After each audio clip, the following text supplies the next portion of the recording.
이번 불법 촬영을 조사하는 경찰과 국정원, 군합동조사단은 중국인 유학생들의 대공 혐의점은 없는 것으로 우선 판단하고 있습니다. 하지만 대공 혐의점 여부를 떠나 한미동맹을 강조하는 대통령 참석 비공개 행사에서 불법 촬영이 이뤄졌다는 것만으로 외교 문제로 비화할 수 있다는 우려가 나옵니다. 황보람 기자가 단독 보도 이어갑니다. 해군작전사령부 기지와 루즈벨트함을 불법 촬영한 중국인 유학생 3명은 현장을 순찰하던 육군 대위에게 적발됐습니다.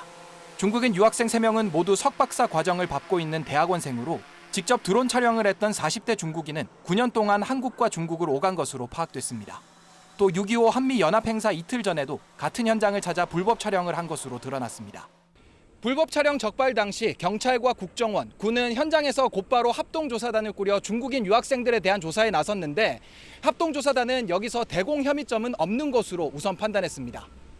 이후 경찰은 촬영에 쓰인 드론과 휴대폰에 대한 포렌식 조사 등에 나섰습니다. 촬영본 가운데는 군사기밀보호법 위반 소지가 있는 불법 촬영물 3건 정도가 확인됐습니다.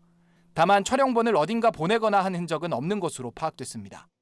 전문가들은 대공 혐의점 여부를 떠나 한미동맹을 강조하는 비공개 행사에서 불법 촬영이 이뤄진 만큼 이번 사건이 외교적 사안으로 번질 우려가 크다고 말합니다. 또 최근 냉랭해진 한중 관계에도 영향을 미칠 수 있다는 분석입니다.